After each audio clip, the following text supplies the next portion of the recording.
Hi అండి. ఎలా ఉన్నారు? అందరూ బాగున్నారా? ఈరోజు మనం పాలకాయలు చేసుకుందాం. దానికోసం కొబ్బరి తీసుకుని తురుము పెట్టుకుందాం. ఫ్రెష్ కొబ్బరి తీసుకోవాలండి. కొబ్బరికాయ కొట్టుకుని మాది గ్రైండర్కి ఇలాంటివి ఇచ్చారండి. అది దాని మీద పెట్టి ప్రెస్ చేస్తే తురుము వస్తుంది. పైన నలుపు రాకుండా కొబ్బరి తురుముకోండి. మీ ఇంట్లో ఏముంటే వాటితో వీలైనట్లు అట్లా వైట్ వరకు వచ్చేటట్టు తురుముకుని పక్కన పెట్టుకోండి. ఒక గ్లాస్ తీసుకున్నాను నేను కొబ్బరి తురుము. ఒక గ్లాసు బెల్లం అండి. నేను నల్ల బెల్లం తీసుకున్నాను, ఆర్గానిక్ బెల్లం, అందుకని కలర్ అలా ఉంది. మెత్తగా దంచవసరం లేదండి, దాంట్లో ఉడికిపోతుంది. కొబ్బరిలో నీళ్ళు వస్తాయి, బెల్లం కలిపితే ఆ నీళ్ళల్లోనే ఉడికిపోతుంది. ఒక గ్లాస్ బెల్లం వేసుకుని రెండు కలిపి వేయించుకుందాం. సిమ్లో పెట్టండి, స్లోగా వేయించండి. కొబ్బరి బెల్లం కలుపుతూనే వాటర్ వచ్చేస్తాయి. స్టవ్ వెలిగించి కొబ్బరి బెల్లం కలిపి పెట్టింది స్లోగా ఫ్రై చేసుకుంటూ ఉందాం. కలుపుతూ ఉండండి, కొంచెం కొంచెం బెల్లం కరుగుతుంది. ఇన్ని రోజుల నుంచి కుకింగ్ వీడియోస్ ఎందుకు పెట్టలేదంటే, విజయవాడ బాగా వరద నీళ్ళు వచ్చేసి, కృష్ణానది వరద నీళ్ళు వచ్చేసి అంతా ప్రకృతి విపత్తు జరిగిపోయిందండి. పొలాలు, వ్యవసాయం అంతా పాడైపోయింది. విజయవాడ అంతా వాటర్, ఎక్కడ చూసినా వాటర్ ఉన్నాయి. అందువల్ల నేను వీడియో పెట్టడం లేట్ అయింది, ఏమీ అనుకోవద్దు. ఇక్కడ బెల్లం అంతా కరిగిపోయింది.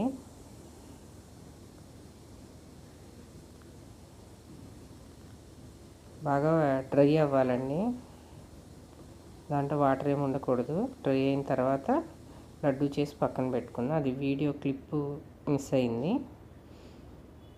ఇప్పుడు ఒక గ్లాసు పంచదార తీసుకుని మిక్సీ వేసుకుందాం. ఒక యాలక్కాయ వేసి మిక్సీ పట్టండి మెత్తగా.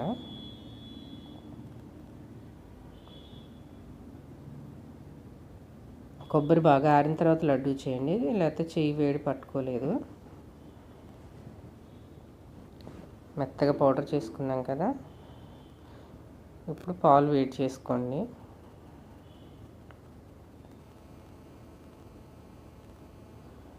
కొంచెం వేడైతే చాలండి, ఆల్రెడీ కాచిన పాలు అవి. కొంచెం గోరువెచ్చగా చేసుకుని ఇప్పుడు పంచదార మిక్సీ వేసిన దాంట్లో కొంచెం పాలు పోసి కలుపుకుందాం. కొంచెమే పోసుకోండి, మళ్ళీ లూజ్ అయిపోతుంది.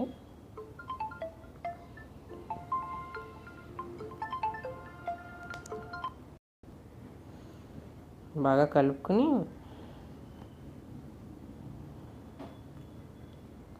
చూడండి, కొంచెం గట్టిగా కలుపుకోండి, మరి పలచగా కలుపుకోవద్దు. కొంచెం గట్టిగా కలుపుకొని ఆ లడ్డు పైన పూతలాగా వేసుకోండి. బాగా మెత్తగా స్మాష్ చేస్తూ ఉండాలి, లేకపోతే మందంగా వచ్చేస్తుంది. అలా చేసి లడ్డూలా చుట్టండి.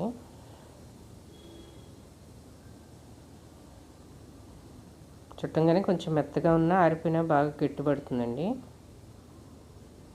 తెలియని వాళ్ళు, కొత్త వాళ్ళు చూస్తే అది కోడిగుడ్డు అనుకుంటారు.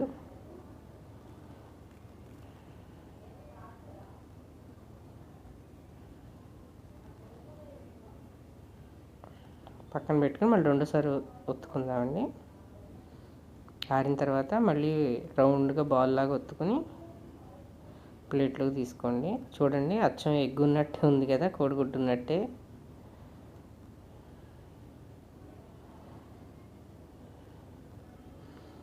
ఇది పాతకాలం నాటి స్వీట్ అండి, పాలకాయలు అంటాం మేమైతే.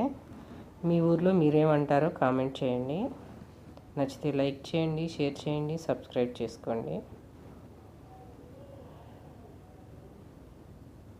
మీ ఊర్లో దీన్ని ఏమని పిలుస్తారో కామెంట్ చేయండి నాకు.